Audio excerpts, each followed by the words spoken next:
Isang tawag mula sa kanyang ama. Anak, umuwi ka na. May kailangan kang malaman. Isang bagay na mas malala pa rito. Ang mundo ni Arabella ay gumuho sa isang iglap. Ang ingay ng palengke ay naging isang walang kahulugang ugong. Ang mga mukha sa paligid niya, mga mausisang tingin, mga bumubulong na bibig, mga matang mapanghusga, ay lumabo. Ang tanging malinaw sa kanyang paningin ay ang likod ni Rico habang naglalakad ito palayo. Bawat hakbang nito ay isang dagok na dumudurog sa kanyang puso. Hindi niya ito tinawag muli. Alam niyang walang saysay. Nakita niya ang lahat sa mga mata nito bago ito tumalikod, ang sakit, ang galit, at higit sa lahat, ang matinding pagkasuklam. Sinungaling. Iyon ang tingin nito sa kanya. Isang manloloko. Isang mayamang naglalaro. At iyon ang pinakamasakit sa lahat. Si Arabella, ang malamig na boses ni Marco ay pumunit sa kanyang pagkakatulog. This is not your world. You never belonged here. Let's go home. Hinawakan ni Marco ang kanyang braso, ang hawak nito ay puno ng pag-aari ng tagumpay. Ngunit sa pagkakataong iyon, isang bagay sa loob ni Ara ang pumutok. Ang takot ay napalitan ng isang blangkong galit. Iwinaksi niya ang kamay nito ng buong lakas. Huwag mo akong hawakan, sabi niya, ang boses ay mababa at nanginginig, hindi dahil sa takot kundi dahil sa matinding puot. Nagulat si Marco sa kanyang reaksyon. Tumingin ito sa kanya, ang mga matay naniningkit. Ngunit hindi na natatakot si Ara. Wala na siyang pakialam. Umalis ka, sabi niya. Umalis kayong lahat. Tinalikuran niya si Marco, tinalikuran niya ang mga matang nakatingin sa kanya. Hindi siya tumakbo. Naglakad lang siya, palayo sa pwesto ni Aling Nita, palayo sa lugar na sa loob ng ilang linggo ay nagsilbing kanyang tahanan. Wala siyang patutunguhan. Ang kanyang isip ay blanko. Ang tanging nararamdaman niya ay ang sakit, isang sakit na mas malalim pa kaysa sa kahihiyan. Ang sakit ng pagkawala ng isang bagay na hindi pa nga niya tuluyang nahahawakan. Ang tiwala ni Rico. Nagpalipas siya ng ilang oras na nakaupo lang sa isang sulok ng simbahan ng Quiapo. Pinapanood ang mga taong dumadaan, pinapanood ang paglubog ng araw. Gabi na nang magpasya siyang bumalik sa Divisoria. Hindi para magtrabaho, kundi para subukang ayusin ang nasira niya. Nang marating niya ang eskinita kung saan naroon ang maliit na paupahan ni Rico, huminto siya sa di kalayuan. Pinanood niya ang bintana nito, umaasang makita ang anino niya, umaasang may pagkakataon pa. Nag-ipon siya ng lakas ng loob at lumapit sa pinto. Kumatok siya, mahina sa una, pagkatapos ay mas malakas. Rico, tawag niya, ang boses ay nanginginig. Rico, parang awa mo na, kausapin mo ako. Hayaan mo akong magpaliwanag. Walang sagot. Ngunit alam niyang nasa loob ito. Nararamdaman niya. Alam kong galit ka, patuloy niya, nakasandal ang noo sa magaspang na kahoy ng pinto. May karapatan kang magalit. Nagsinungaling ako. Pero ang lahat ng nakita mo sa akin, ang lahat ng naramdaman ko totoo yun. Maniwala ka sana. Isang nakabibinging katahimikan ang sumunod. At pagkatapos, isang boses mula sa loob ng kwarto. Isang boses na malamig at walang emosyon na parang hindi niya kilala. Umalis ka na. 2 salita. Ngunit ang bawat isa ay tila isang punyal na bumaon sa kanyang puso. Rico, please tea. Sinabi ng umalis ka na, di ba? Mas malakas na ngayon ang boses, may bahid ng galit na hindi maitago. Wala nang dapat pag-usapan. Bumalik ka na sa mundo mo, Miss Montoya. Huwag mo na kaming guluhin dito. Miss Montoya. Ang pangalang iyon, mula sa bibig niya, ang siyang tuluyang pumatay sa lahat ng pag-asa ni Ara. Tumulo ang mga luha na kanina pa niya pinipigilan. Tumalikod siya mula sa pinto, ang bawat hakbang palayo ay isang pag-amin sa kanyang pagkatalo. Habang naglalakad siya pabalik sa kanyang sariling inuupahan, sinalubong siya ni Aling Nita, na nag-aabang pala sa labas. Hisa, malumanay na sabi ng matanda. Tumingin lang si Ara, hindi makapagsalita. Umuwi ka na, sabi ni Aling Nita, ang mga matay puno ng awa. Magkaiba ang mundo ninyo, Hija. Ang mga sugat na tulad niyan, hindi kayang gamutin ng pag-ibig lang. Ang mga salita ni Aling Nita ang huling dago. Tama ito. Isa siyang Montoya. At iyon ang katotohanang hindi niya matatakasan. Nang pumasok siya sa kanyang kwarto, umilaw ang kanyang cellphone. Isang tawag mula sa kanyang ama.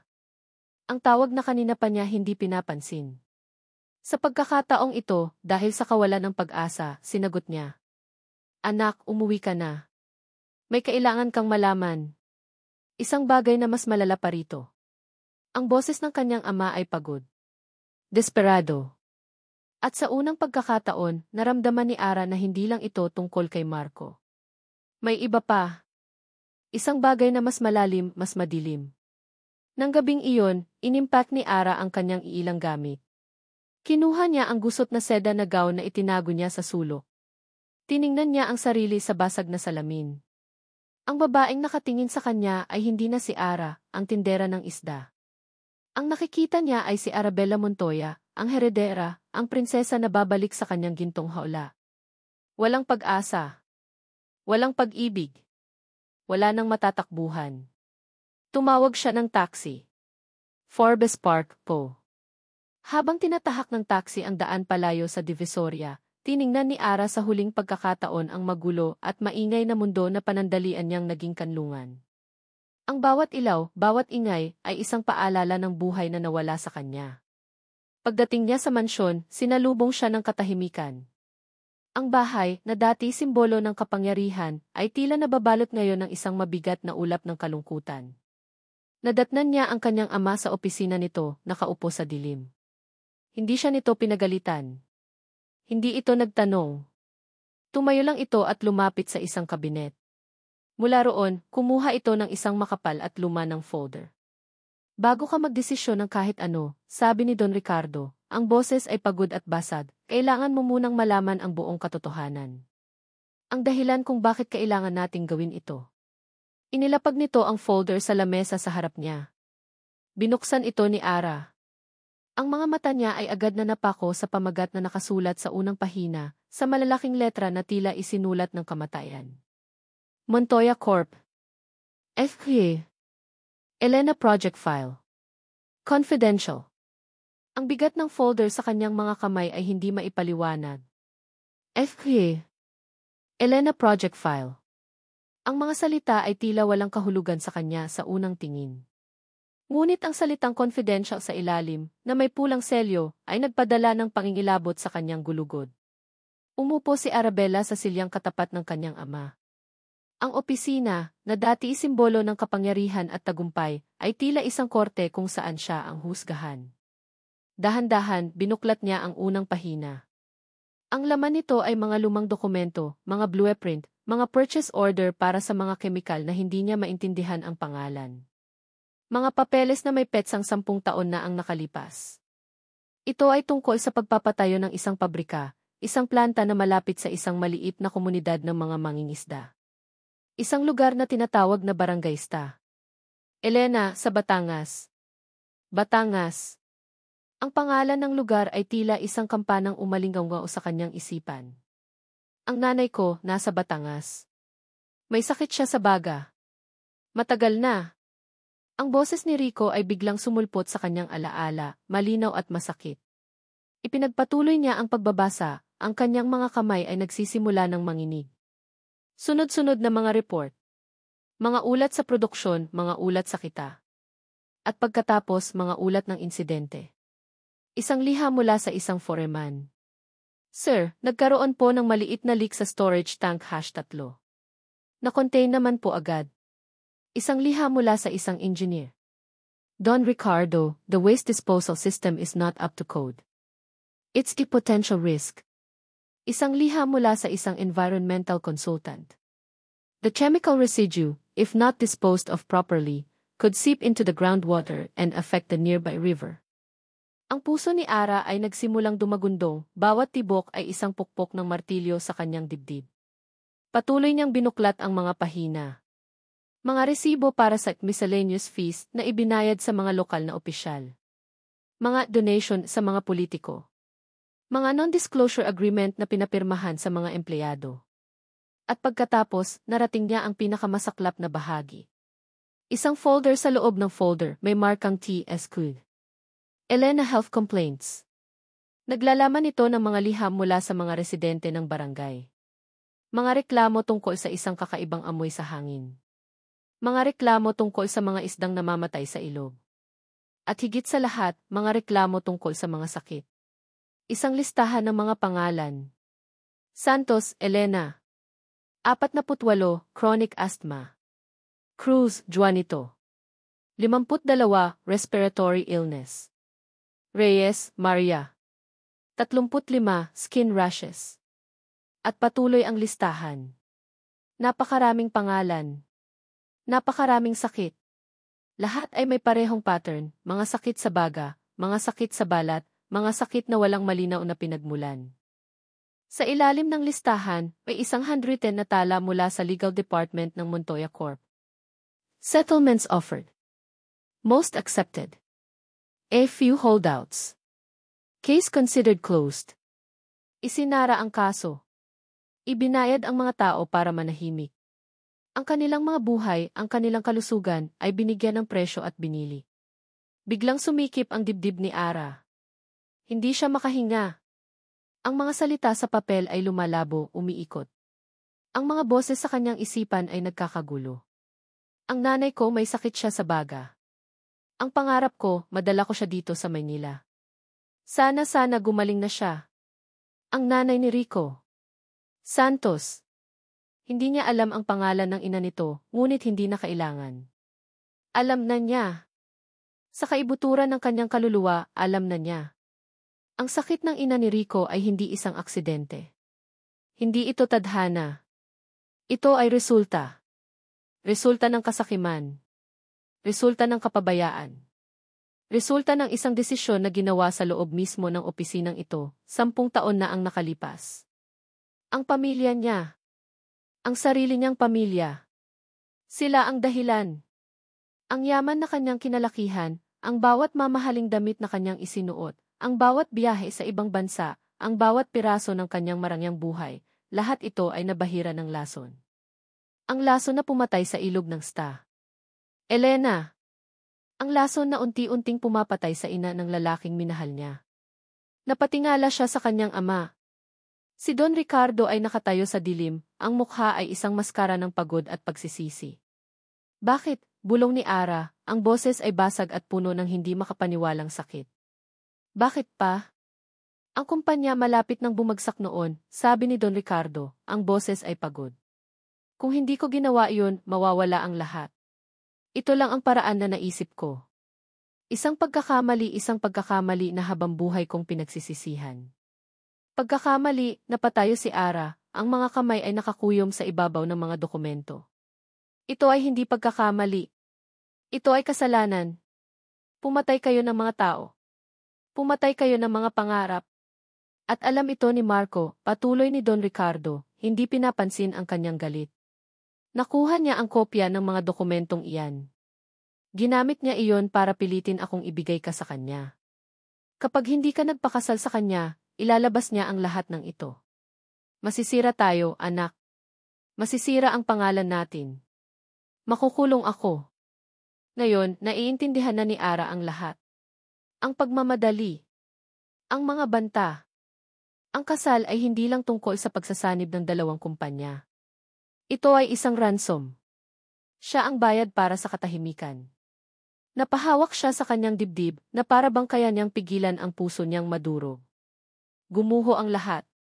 Ang pagmamahal niya kay Rico ay isang kasinungalingan, hindi dahil sa itinago niya kung sino siya, kundi dahil ito ay itinayo sa ibabaw ng isang trahedya na ang pamilya niya mismo ang may gawa. Ang paghanga niya sa kanyang ama ay naging abo. Ang pagkakakilanlan niya bilang isang Montoya ay naging isang sumpa. Wala na siyang pag-asa. Wala na siyang matatakbuhan. Kung sasabihin niya ang totoo kay Rico, paano siya nito mapapatawad? Paano niya mapapatawad ang sarili niya? Kung mananahimik siya, mabubuhay siya sa isang kasal na isang kulungan, habang buhay na dala-dala ang bigat ng isang madilim na sikreto. Tumingin siya sa salamin sa pader ng opisina. Ang babaeng nakatingin pabalik sa kanya ay isang estranghera. Ang mga mata nito ay walang buhay, basag. Hindi siya ang prinsesa na tumakas. Hindi rin siya si Ara, ang simpleng tindera ng isda. Isa siyang halimaw, anak ng isa pang halimaw. At sa kauna-unahang pagkakataon sa kanyang buhay, naramdaman ni Arabella Montoya ang tunay na kahulugan ng pagiging bilanggo. Tumatakbo, humahangos, pumasok siya sa kanyang silid at isinara ang pinto. Humagulhol siya.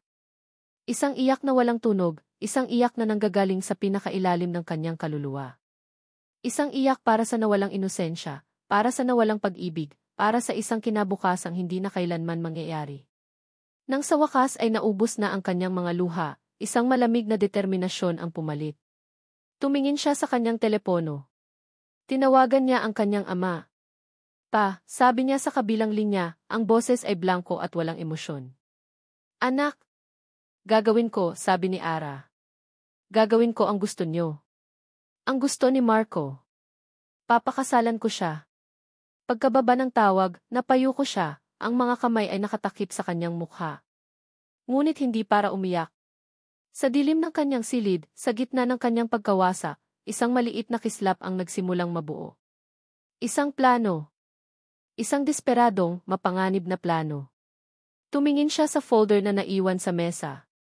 Kung ito ang katapusan, hindi siya babagsak ng hindi lumalaban. Kinabukasan, ibang Arabella ang bumangon mula sa kama. Ang babaeng umiyak hanggang sa maubos ang luha ay napalitan ng isang babaeng may malamig na determinasyon sa kanyang mga mata. Ang sakit ay naroon pa rin, isang hukay na walang katapusan sa kanyang dibdib, ngunit ngayon may kasama na itong layunin. Bumaba siya para sa almusal. Ang kanyang ama, si Don Ricardo, ay nakaupo na sa hapagkainan, mukhang mas tumanda ng 10 taon sa loob lang ng isang gabi. Nang makita siya nito, isang kislap ng ginhawa at matinding kalungkutan ang dumaan sa mga mata nito. Anak T. Naisip ko na po, sabi ni Ara, ang boses ay kalmado at walang emosyon. Umupo siya sa tapat nito. Pumapayag na ako. Sabihin niyo kay Marco na pumapayag na ako sa kasal. Nakita niya ang pagluwag ng tensyon sa mga balikat ng kanyang ama, ngunit agad din itong napalitan ng pagsisisi. Ara, patawarin mo ako. Huwag po ngayon, pa, putol ni Ara, ang lamig sa kanyang boses ay nagpatigil sa kanyang ama. May mga kondisyon ako. Nagulat si Don Ricardo. Anong kondisyon? Gusto kong makita ang lahat ng papeles. Lahat ng orihinal na dokumento tungkol sa sta. Elena, sabi ni Ara. Hindi lang yung ibinigay niyo sa akin. Lahat. Ang mga bank transfer, ang mga pangalan ng opisyal na tumanggap ng pera, ang mga pangalan ng mga taong nagreklamo na hindi binigyan ng settlement. Lahat. Napakunot ang noo ng kanyang ama. Para saan? Para malaman ko kung ano ang pinapasok ko, sagot ni Ara, ang mga mata ay hindi kumukurap. Para malaman ko kung gaano kalaki ang utang na babayaran ko. Kung ipagbibili ko ang kaluluwa ko, gusto kong malaman kung magkano. Walang nagawa si Don Ricardo kundi ang tumango. Sa sumunod na 2 araw, ikinulong ni Ara ang sarili sa opisina ng kanyang ama. Sa harap ng kanyang ama at ni Marco, nagkunwari siyang pinag-aaralan ang mga kontrata ng pagsasanib ng mga kumpanya, ang mga detalye ng kasal. Ngunit sa tuwing mag-isa siya, ang tanging binabasa niya ay ang mga dokumento mula sa sta. Elena. Ang bawat pahina ay isang saksak sa kanyang puso. Ang bawat pangalan, isang multo. Ang bawat resibo, isang patunay ng kanilang kasalanan. Inayos niya ang lahat. Pinaghiwa-hiwalay. Minarkahan. At sa gabi, habang ang lahat ay tulog, gamit ang isang maliit na scanner, isa-isa niyang kinopya ang bawat pahina at isinav sa isang maliit at nakatagong drive. Isang hapon, tinawagan niya si Marco. Marco, sabi niya, sinisikap na gawing normal ang kanyang boses. Arabella, you thy love, sagot nito sa kabilang linya, ang boses ay puno ng tagumpay. I knew you'd come to your senses. The wedding preparations are underway. May gusto akong hilingin, sabi ni Ara. Anything for is my future wife. Gusto kong ako ang magdisenyo ng sarili kong wedding gown. Natawa si Marco. Of course. An excellent idea. You must look perfect. May kailangan akong mga materyales. Mga espesyal na tela. At kailangan ko ng privacy para gawin yon. I need the day to myself. Walang bantay, walang driver. Ako lang. Nag-aalangan si Marco sa kabilang linya. Ara, I don't think that's good. Marco, putol ni Ara, ang boses ay biglang naging malambing, isang bagay na kinasusuklaman niya sa sarili niya. Hindi na ako tatakbo. Saan pa ako pupunta? Panalo ka na, di ba? Ito na lang. Isang huling araw ng kalayaan. Bago ako maging sayo habang buhay. Please! Narinig niya ang pagbuntong hininga ni Marco. Ang ego nito ay nagwagi. All right. One day. But one day only. Behave yourself, Arabella. I will, she promised. Nang sumunod na araw, umalis si Ara ng bahay. Hindi siya nagdala ng magarang kotse. Isang lumang sasakyan mula sa kanilang garahe ang ginamit niya. Sinabi niya sa lahat na pupunta siya sa isang kilalang designer sa Makati. Ngunit hindi sa Makati ang punta niya. Habang nagmamaneho siya, ang mga kamay ay mahigpit na nakahawak sa manibela, ang ATV drive ay nakatago sa kanyang bulsa, parang isang mabigat na bato. Nagmaneho siya palayo sa syudad, palayo sa mga matatayog na gusali, patungo sa mga bukirin at probinsya. Ang daan ay unti-unting nagiging pamilyar, hindi dahil napuntahan na niya, kundi dahil sa mga kwento ni Rico. Nagmaneho siya patungong Divisoria. Ang pagbabalik niya sa lugar na iyon ay kakaiba. Hindi na siya takot. Hindi na siya nahihiya. May dala siyang misyon. Ipinark niya ang kotse sa di kalayuan at naglakad papasok sa palengke. Ang ingay, ang amoy, ang mga tao, lahat ay pareho pa rin. Ngunit iba na siya. Hindi siya pumunta sa pwesto ni Aling Nita. Dumiretso siya sa eskinita kung saan nakatira si Rico. Ang puso niya ay kumakabog, hindi dahil sa kilig, kundi dahil sa takot at determinasyon. Huminto siya sa tapat ng pinto, huminga ng malalim at kumatok. Isang beses. 2 beses. Pagkatapos ng ilang sandali, bumukas ang pinto. Nakatayo roon si Rico. Mas payat siya ng kaunti. Ang mga mata niya ay may malalim na guhit ng pagod at sakit. Nang makita siya nito, ang gulat sa mukha nito ay agad na napalitan ng isang malamig at matigas na ekspresyon. Anong ginagawa mo dito, Miss Montoya? Tanong nito, ang bawat salita ay may diin, isang pader na muling itinayo sa pagitan nila. Hindi nasaktan si Ara. Inaasahan na niya ito. Tinitigan niya ito ng diretso sa mata, hindi pinapansin ang kirot na dulot ng tingin nito. Hindi ako nandito para humingi ng tawad, sabi niya, ang boses ay matatag, walang bahid ng pag-iyak. Dahil alam kong walang kapatawaran ang kasalanan ng pamilya ko. Nakita niya ang bahagyang pagbabago sa ekspresyon ni Rico. Pagkalito. Nandito ako para sabihin ang totoo.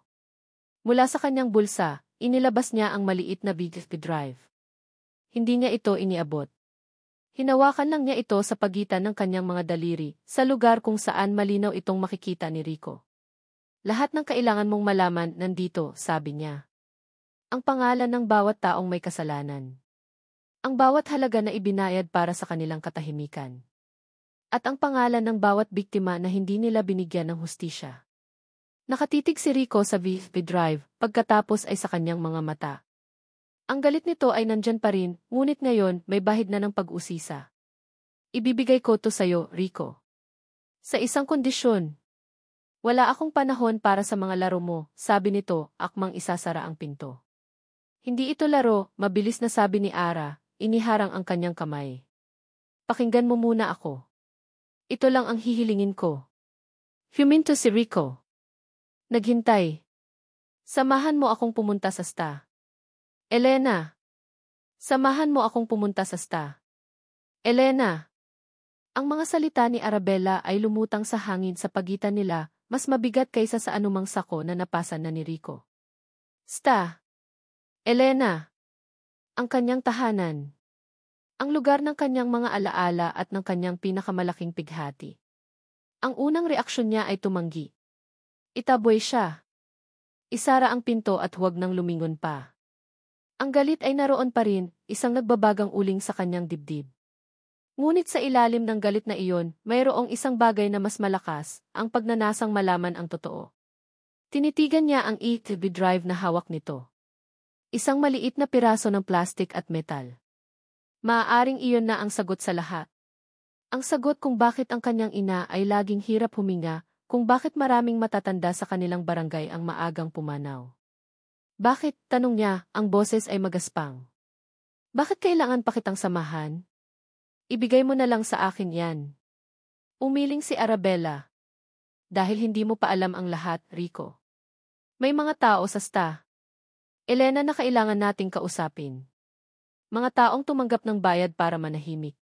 Kung ikaw lang mag-isa ang pupunta, itatanggi nila ang lahat. Pero kung kasama mo ako, ang anak ni Don Ricardo Montoya, hindi sila makakatanggi. May punto siya. Isang masakit ngunit lohikal na punto. Nakita ni Rico ang plano sa likod ng mga mata nito. Hindi ito basta-basta. Hindi ito isang emosyonal na desisyon. Ito ay isang kalkuladong hakbang. Ang babaeng nasa harap niya ay hindi na si Ara, ang clumsy na tindera. Hindi rin ito ang prinsesang naglalaro. Isa itong general na naghahanda para sa isang gyera. Ano ang kapalit? Tanong niya, ang hinala ay hindi pa rin nawawala. Ano ang makukuha mo rito? Isang mapait na ngiti ang sumilay sa mga labi nito. Wala. Siguro kapayapaan. O baka kaparusahan. Hindi ko alam. Ang alam ko lang, Rico, ito ang tama. At hindi ko to kayang gawin mag-isa. Huminga siya ng malalim. Ang pagod sa ilang linggong pag-aalala para sa kanyang ina, ang galit sa mundo, ang sakit ng pagkakatuklas sa katotohanan, lahat ng iyon ay nag-uumpugan sa loob niya. Ngunit sa pagtingin niya sa mga mata ni Arabella, wala na siyang makitang kasinungalingan. Ang nakikita niya ay isang babaeng handang isakripisyo ang lahat para itama ang isang pagkakamali na hindi naman siya ang gumawa. Sige, sabi niya, at nagulat maging siya sa sarili niyang desisyon. Sasama ako. Arabella at Arat Montoya. Nang marinig ni Ara ang salitang isige, isang bahagi ng bigat sa kanyang dibdib ang tila nabawasan. Hindi ito kapatawaran at hindi rin iyon ang hinihingi niya. Ito ay isang alyansa. Isang marupok at masakit na alyansa, ngunit sapat na iyon. Salamat, sabi niya, isang simpleng salita na naglalaman ng lahat ng pasasalamat na hindi niya masabi. Huwag ka munang magpasalamat, sabi ni Rico. Gagawin ko to para sa nanay ko, para sa mga taga-amin. Hindi para sa'yo. Alam ko, sagot ni Ara. At iyon ang katotohanan. Nagkasundo silang magkita kinabukasan ng madaling araw. Nang gabing iyon, halos hindi natulog si Ara. Ang kaba at takot ay nagbalik. Ngunit ngayon, may kasama na itong pag-asa. Isang maliit at delikadong pag-asa na baka sa dulo ng lahat ng ito, may liwanag pa ring naghihintay. Kinabukasan, sakay ng lumang kotse, tinahak nila ang daan patungong Batangas. Ang katahimikan sa loob ng sasakyan ay mabigat. Si Rico ay nakatingin lang sa bintana, pinapanood ang mga gusali na nagiging mga puno. Si Ara naman ay nakapokus sa daan, ang mga kamay ay mahigpit sa manibela. Dito, sabi ni Rico nang makarating sila sa isang kanto. Ito ang daan papasok sa amin. Ang daan ay naging bako-bako. Ang mga naglalakihang bahay ay napalitan ng mga simpleng kubo. Ang hangin ay naging masariwa, ngunit may dala itong amoy ng dagat at isang bagay na hindi maipaliwanag ni Ara, isang amoy ng kalungkutan. Nakarating sila sa isang maliit na bahay na gawa sa kahoy at yero. May mga halamang nakapaligid dito at sa bintana, may isang matandang babae na nakatingin sa labas. Ang nanay ko, sabi ni Rico, ang boses ay biglang lumambot. Nang bumaba sila ng kotse, agad silang sinalubong ng isang dalagita. Si Elena, ang kapatid ni Rico. Nagulat ito nang makita si Ara, ngunit isang tingin lang mula kay Rico ay sapat na para manahimik ito. Kuya! Mabutit dumating ka, sabi nito. Si nanay, hinahanap ka. Sa loob ng bahay, nakahiga sa isang papag ang ina ni Rico. Payat ito at maputla. Nang makita nito si Rico, isang ngiti ang sumilay sa mga labi nito. Anak ti. Nay, sabi ni Rico, lumuhod sa tabi ng ina at hinawakan ang kamay nito. Napatingin ang matanda kay Ara, na nakatayo sa may pinto, hindi alam kung ano ang gagawin. Sino siya, anak? Bago pa man makasagot si Rico, nagsalita si Ara. Ako po si Ara, Nay. Kaibigan po ni Rico. Umiti ang ina ni Rico. Salamat sa pagdala mo sa anak ko pa uwi, Hija. Isang kirot ang naramdaman ni Ara. Ang kabaitan sa mga mata ng babaeng ito, isang kabaitan na hindi niya deserve. Hindi sila nagtagal. Pagkatapos kumustahin ang ina, nagpaalam na si Rico. Saan tayo pupunta? Tanong ni Ara nang makasakay silang muli sa kotse. Sa barangay hall, sabi ni Rico. Hahanapin natin ang kapitan. Isa siya sa mga unang tumanggap ng bayad. Ngunit habang papalapit sila sa barangay hall, isang itim at magarang van ang humarang sa kanilang daan. Bumukas ang pinto nito at bumaba ang mga lalaking nakaitim.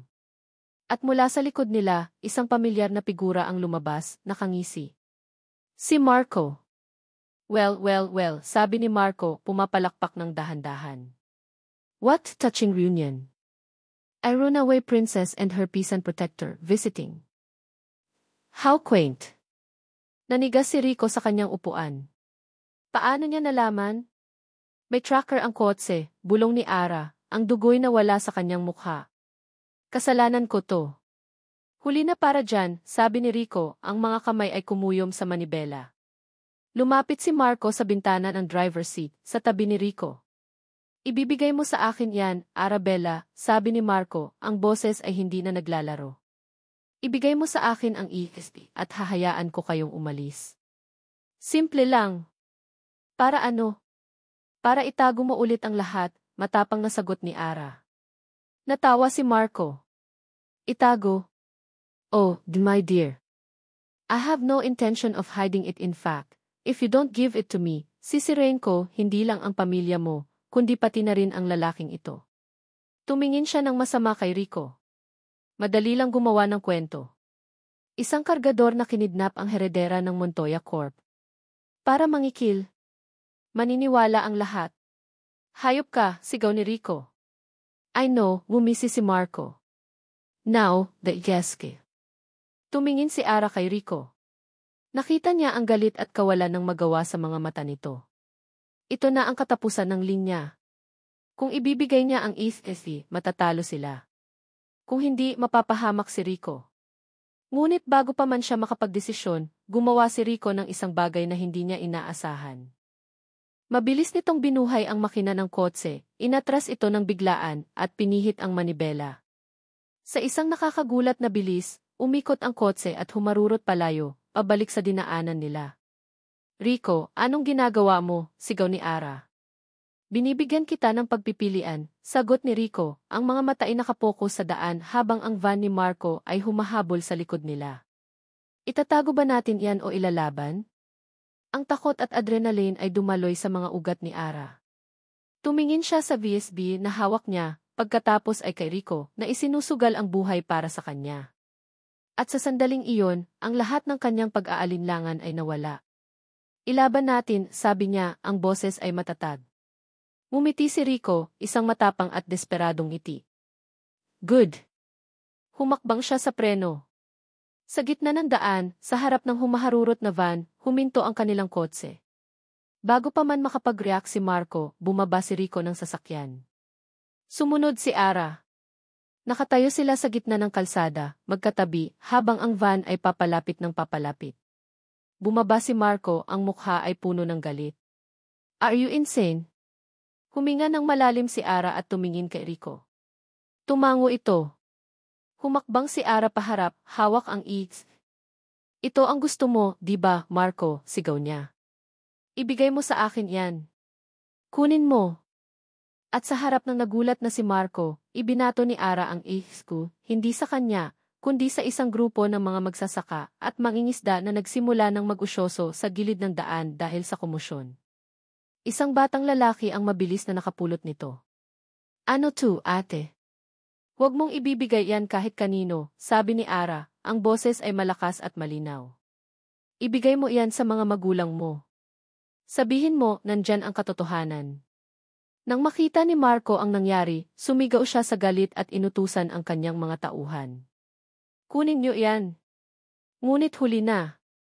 Ang mga taga-barangay na narinig ang usapan ay nagsimulang pumalibot sa bata, pinoprotektahan ito. Marami sa kanila ay kamag-anak ng mga biktima. Ang kanilang mga mukha ay puno ng galit at matagal nang itinagong sama ng loob. Nakatayo si Rico sa tabi ni Ara, hinarap ang mga tauhan ni Marco na papalapit. Subukan mo, sabi ni Rico, ang boses ay isang babala. Subukan niyong saktan ang mga kababayan ko. Ang tensyon ay nasa sukdulan. Isang maling galaw at sasabog ang lahat. Ang hangin ay mabigat sa tensyon, siksik sa mga damdaming matagal ng kinimkim. Nakatayo si Ara sa tabi ni Rico, ang puso niya ay dumadagundong na parang tambol, ngunit sa kauna-unahang pagkakataon, hindi iyon dahil sa takot. Iyon ay dahil sa tapang, isang tapang na hiniram niya mula sa lalaking nasa tabi niya at sa mga taong nasa likod nila. Nakita niya ang pag-aalinlangan sa mga mata ng mga tauhan ni Marco. Hindi sila sanay sa ganitong klaseng laban. Sanay silang manakot ng mga taong nag-iisa, hindi ng isang buong komunidad na nagkakaisa. What are you waiting for? Get it, sigaw ni Marco, ang boses ay desperado at puno ng lamat. Ngunit walang gumalaw. Ang mga taga-barangay, na dati mga mukha lang ng biktima sa mga dokumento para kay Ara, ay mga totoong tao na ngayon, mga ama, mga ina, mga anak, na bumuo ng isang pader ng tao sa paligid ng batang maihawak ng if. Ang kanilang mga mata, na minsan ipuno ng takot, ay nagliliyab ngayon sa galit. Tumingin si Marco mula sa kanyang mga tauhan, patungo sa mga taga-barangay, at sa wakas, sa mukha ni Ara. Nakita niya roon hindi na ang babaeng kaya niyang kontrolin, kundi isang kalaban na hindi niya matatalo. Ang laro ay tapos na, at alam niyang talo siya. Isang ungol ng matinding pagkabigo ang kumawala sa kanyang lalamunan. Sa huling pagkakataon, tinitigan niya si Ara ng masama, isang tingin na nangangako ng paghihiganti. Pagkatapos ay mabilis siyang tumalikod, sumakay sa van, at humarurot paalis, iniwan ang alikabok at ang katahimikang biglang bumalot sa lugar. Nang mawala na ang van sa paningin, isang kolektibong buntong hininga ang pinakawalan ng lahat. Ang tensyon ay napalitan ng isang magkahalong pakiramdam ng ginhawa at kalituhan. Lumapit kay Ara ang isang matandang lalaki, marahil ang ama ng batang nakapulot ng if. Inabot nito sa kanya ang maliit na device. Ito na po, ma'am, sabi ng lalaki. Ano po bang laman nito? Tumingin muna si Ara kay Rico. Tumango ito, isang senyales ng pagtitiwala. Humarap si Ara sa mga tao, ang mga kababayan ni Rico. Ang laman po niyan, simula niya, ang boses ay nanginginig ngunit malinaw, ay ang katotohanan. Ang katotohanan tungkol sa sakit na dumapo sa inyong barangay. Ang katotohanan tungkol sa ilog na namatay. At ang katotohanan tungkol sa pamilya ko ang pamilya Montoya. Isang bulungan ang kumalat sa mga tao. Ang pangalan ng kanyang pamilya ay kilala, ngunit hindi sa paraang ito. Ang pamilya ko po ang may kasalanan, pag-amin niya, bawat salita ay isang tinik na binubunot mula sa kanyang lalamunan. At nandito po ako, kasama si Rico, para subukang itama ang lahat. Para humingi ng tawad, at para bigyan kayo ng hustisya na matagal nang ipinagkait sa inyo. Walang nagsalita. Tinitigan lang siya ng mga tao, ang kanilang mga mata ay puno ng sakit, galit at ngayon, isang maliit na kislap ng pag-asa. Ricardo Rico Santos. Pinanood ni Rico si Ara habang nagsasalita ito sa harap ng kanyang mga kababayan. Ang bawat salita nito ay tapat. Bawat pag-amin ay masakit. Wala itong itinago. Wala itong ipinagtanggol. Inilantad nito ang kasalanan ng sarili nitong pamilya, hindi para iligtas ang sarili, kundi para bigyan ng linaw ang lahat. Ang galit na nag-aalab sa puso ni Rico para sa mga Montoya ay unti-unting namamatay, napapalitan ng isang damdamin na mas komplikado, paghanga. Paghanga sa tapang ng babaeng ito. Nang matapos siyang magsalita, lumapit si Rico sa kanyang tabi. Ang mga tao ay nakatingin pa rin sa kanila, naghihintay. Hindi nito maibabalik ang mga nawala, sabi ni Rico, ang boses ay para sa kanila. Hindi nito mapapagaling agad ang mga may sakit. Pero simula ito. Isang simula para sa hustisya. Tumingin siya kay Ara. Ang bigat ng mundo ay tila nasa mga balikat pa rin ito, ngunit ngayon, hindi na niya ito pinapasa ng mag-isa. Sa isang iglap, nawala ang galit ni Rico. Ang natira na lang ay ang lalaking nakakita sa isang babaeng umiiyak sa isang sulok ng palengke. Ang lalaking nangakong hindi niya ito pababayaan. Hindi mo kasalanan ang ginawa nila, bulong niya, sapat lang para marinig nito. Pero ang gagawin mo ngayon, yun ang mahalaga. Nakita niya ang pagpatak ng isang butil ng luha mula sa mata ni Ara. Ngunit sa pagkakataong ito, hindi iyon luha ng kalungkutan, kundi luha ng ginhawa. Dinala nila ang mga tao, kasama ang mga ebidensya, sa isang lokal na himpilan ng radyo na kilala sa pagiging matapang. Doon, isinalaysay nila ang lahat. Ipinakita nila ang mga dokumento. Ang mga taga-barangay ay isa-isang nagbigay ng kanilang testimonya. Sa gabing iyon, hindi na nila kailangang habulin ang balita. Ang balita na ang humabol sa kanila. Habang nasa biyahe pabalik sa Maynila, tumawag ang telepono ni Ara. Ang kanyang ama. Sinagot niya ito at inilagay sa speakerphone. Anak, nakita ko sa balita, ang boses ni Don Ricardo ay basag. Walang galit. Tanging pagod at pagtanggap. Ginawa mo ang tama. Pa-gi. Huwag kang mag-alala sa akin. Haharapin ko ang lahat ng ito. Umuwi ka na, Arabella. Mag-ingat ka. Ibinaba nito ang tawag. Nang makarating sila sa Maynila, dumaan sila sa harap ng isang tindahan ng appliance. Sa TV screen na nakadisplay sa bintana, nakita nila ang kanilang mga mukha. Isang breaking news. Heredera ng Montoya Corp, isiniwalat ang dekada ng environmental scandal ng sariling kumpanya. Nakatayo sila roon, si Ara at si Rico, magkatabi sa news report. Ang prinsesa at ang kargador. Ang dalawang mundong nagbanggaan at sa huli ay nagkaisa para sa katotohanan. Tumingin si Rico kay Ara. Ang babaeng minsan niyang kinamuhian dahil sa pangalan nito ay ang siya rin palang nagbigay ng pag-asa sa kanyang pamilya. Hinawakan niya ang kamay nito. Magaspang ang kanyang palad, malambot ang sa kanya. Ngunit sa pagkakataong iyon, perpekto ang kanilang pagkakahawak. Tapos na ang isang laban, sabi ni Rico. Pero nagsisimula pa lang ang isa. Tumingin si Ara sa kanya, isang maliit na ngiti ang sumilay sa kanyang mga labi sa unang pagkakataon sa loob ng mahabang panahon. Alam ko. At sa pagkakataong ito, hindi na tayo mag-iisa. Ang gabi ay madilim pa rin, ngunit sa di kalayuan, sa silangan, mayroon ng bahagyang liwanag na paparating. Ang simula ng isang bagong umaga. 6 na buwan ang lumipas. Ang eskandalo ng Montoya Corporation ay yumanig sa buong bansa. Naging laman ito ng bawat pahayagan at bawat programa sa telebisyon. Ang pangalang Montoya, na dati simbolo ng yaman at kapangyarihan, ay naging simbolo ng kasakiman at panloloko. Ngunit tulad ng lahat ng bagyo, ito ay unti-unting humupa. Ang ingay ay napalitan ng tahimik na pagbangon. Nakatayo si Arabella sa isang maliit na entablado sa gitna ng plaza ng barangayista. Elena! Wala na ang mga mamahaling damit at alahas. Nakasuot lang siya ng simpleng puting blusa, maong na pantalon at bota na may bahid ng putik. Sa kanyang likod, isang malaking banner ang nakasabit, proyektong pagbangon ng STA. Elena, isang bagong simula. Humarap siya sa mga tao, mga mangingisda, mga magsasaka, mga ina, mga anak. Ang kanilang mga mukha ay hindi na puno ng galit, kundi ng isang maingat na pag-asa. Magandang umaga po sa inyong lahat, simula niya. Ang kanyang boses ay malinaw at matatag, dala ng mikropono. Sa araw na ito, opisyal nating sinisimulan ang rehabilitasyon ng Ilog STA. Elena! Isang masigabong palakpakan ang sumagot sa kanya. Ang Montoya Corporation ay nasa bingit ng pagkalugi, ngunit bago ito tuluyang bumagsak, sa ilalim ng bagong pamunuan na pansamantalang itinalaga ng gobyerno, naglaan ito ng isang malaking pondo. Isang pondo para sa kompensasyon ng lahat ng biktima, at para sa malawakang clean-up drive ng ilog na kanilang sinira.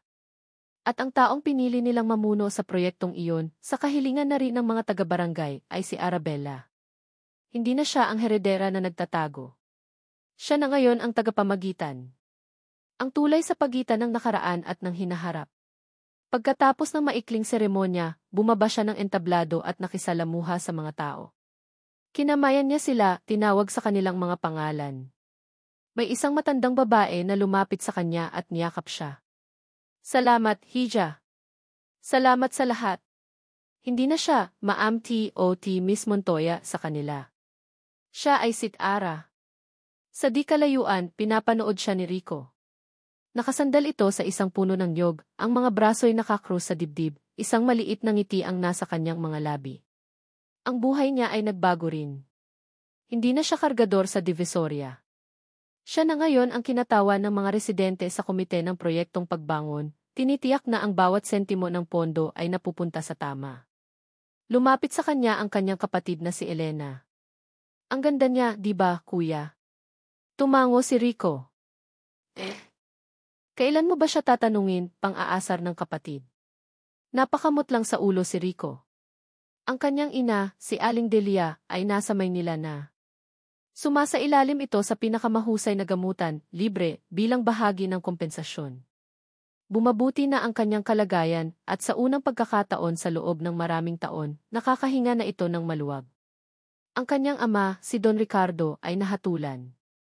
Maikling sentensya dahil na rin sa kanyang kooperasyon at kusang pagsuko. Sa bilangguan, nagsimula itong magsulat ng mga liham kay Ara, mga liham ng pagsisisi, mga kwento ng kanyang kabataan, mga bagay na hindi niya nasabi noon. Dahan-dahan, ang nasirang relasyon nila ay nagsisimulang maghilom. Si Marco de Villa ay naglaho na parang bula. Matapos mabisto ang kanyang mga pagbabanta at pangingikil, kinasuhan din siya. Ngunit bago pa man siya mahuli, tumakas na ito palabas ng bansa, isang takas mula sa hustisya. Ngunit para kay Ara, hindi na iyon mahalaga. Malaya na siya mula sa anino nito. Nang matapos ang programa, nilapitan ni Ara si Rico. Pagod ka na? Tanong ni Rico. Umiling si Ara. Hindi. Masaya ako. Tumingin siya sa paligid, sa mga taong nagtatawanan, sa mga batang naghahabulan. Ito pala yung pakiramdam. Naglakad sila palayo sa plaza, patungo sa isang maliit na burol na tanaw ang dagat. Ang dating kulay kape na ilog ay unti-unti nang nagiging malinaw. May mga bangka na ulit na pumapalaot. Umupo sila sa ilalim ng isang malaking puno, ang parehong puno kung saan madalas umupo si Rico noong bata pa siya. Magkatabi sila, ang mga balikat ay halos magkadikit. Naaalala ko yung unang araw na nakita kita sa palengke, sabi ni Rico, binabasag ang katahimikan. Mukha kang prinsesa na naligaw sa gitna ng gubat. Natawa si Ara. At ikaw, mukha kang masungit na higante na ayaw magpapasok ng kahit sino sa gubat niya. Nagtawanan sila. Ang mga alaala ng Divisoria, na dati masakit, ay isa na lang ngayong bahagi ng kanilang kwento. Seryoso, sabi ni Rico, humarap sa kanya. Ang ngiti sa kanyang labi ay nawala, napalitan ng isang seryosong ekspresyon. Ara sa lahat ng nangyari, hindi ko pa nasasabi sa iyo to ng maayos. Huminga siya ng malalim. Patawad. Patawarin mo ako sa paraan ng pagtrato ko sa iyo noong nalaman ko ang totoo. Nabulag ako ng galit. Hinawakan ni Ara ang kamay niya. Naiintindihan ko, Rico. At matagal na kitang pinatawad. Hindi lang yun, patuloy ni Rico, hinigpitan ang hawak sa kanyang kamay. Gusto ko ring magpasalamat. Iniligtas mo ang nanay ko. Iniligtas mo ang buong barangay namin. Iniligtas din natin ang isa't isa, sagot ni Ara, nakatingin sa mga mata nito. Sa ilalim ng puno, sa harap ng dagat, ang lahat ng pader sa pagitan nila ay tuluyan ng gumuho. Wala nang Montoya o Santos. Wala nang mayaman o mahirap. Dalawang tao na lang sila na pinag-isa ng sakit, ng katotohanan, at ng isang pag-ibig na mas matibay pa sa anumang pagsubok. Dahan-dahang inilapit ni Rico ang kanyang mukha kay Ara. At sa pagkakataong iyon, walang pag-aalinlangan, walang takot. Isang halik. Isang halik na naglalaman ng lahat ng hindi masabi, ng pasasalamat, ng pagpapatawad, at ng isang pangako ng isang bagong simula. Nang maghiwalay ang kanilang mga labi, isinandal ni Ara ang kanyang ulo sa balikat ni Rico. Pinanood nila ang paglubog ng araw, ang kalangitan na nagiging kulay kahel at rosas. Handa ka na ba para sa bagong simula? Tanong ni Rico, ang boses ay isang bulong. Ngumiti si Ara, isang ngiti na dalisay at puno ng kapayapaan. Basta't kasama kita. Magkahawak kamay, tinanaw nila ang kanilang hinaharap, isang hinaharap na hindi perpekto, isang hinaharap na puno pa rin ng mga pagsubok. Ngunit alam nila, hanggat magkasama sila, hanggat ang pundasyon nila ay katotohanan at pagmamahal, kaya nilang harapin ang lahat. Ang tunay na yaman, natutunan nila, ay hindi nasusukat sa pera, kundi sa kabutihan ng puso at sa pag-ibig na kayang maghilom, magpatawad at magbigay ng pag-asa. At dito nagtatapos ang kwento ni Ara at Rico. Isang kwentong isinilang sa pagitan ng karangyaan at karalitaan, sinubok ng kasinungalingan, ngunit sa huli ay pinagtibay ng katotohanan at wagas na pag-ibig. Bago tayo tuluyang magpaalam, nais ko munang mag-iwan ng isang munting mensahe. Mula sa kaibuturan ng aking puso, maraming salamat sa inyong walang sawang pagsubaybay at pakikinig. Ang bawat minuto na inilaan ninyo upang samahan sina Ara at Rico sa kanilang paglalakbay ay isang malaking karangalan para sa akin. Habang isinusulat ko ang bawat kabanata, kasama rin ninyo akong umiyak, kinilig, nagalit at umasa. Ang kanilang kwento ay naging bahagi na rin ng ating mga puso. Nais kong iparating sa pamamagitan ng kanilang kwento na ang tunay na pag-ibig ay hindi nasusukat sa yaman o katayuan sa buhay. Ito ay nasusukat sa tapang na harapin ang mapait na katotohanan, sa lakas na magpatawad kahit gaano pa kabigat ang kasalanan, at sa pag-asang laging mailiwanag na naghihintay pagkatapos ng pinakamadilim na gabi. Ang pag-ibig ay hindi lamang tungkol sa dalawang taong nagmamahalan, ito rin ay tungkol sa pagmamahal sa pamilya, sa komunidad, at sa paninindigan sa kung ano ang tama. Sana, ang kwento ni Ara at Rico ay nag-iwan sa inyo ng inspirasyon at pag-asa. Ngayon, nais ko namang marinig ang inyong mga saloobin. Ano ang pinakapaborito ninyong eksena? Anong aral ang pinakapumatak sa inyong puso? Huwag kayong mag-atubiling i-share ang inyong mga komento sa ibaba.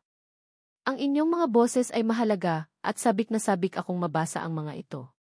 Muli, maraming salamat mga kaibigan. Hanggang sa ating susunod na kwento.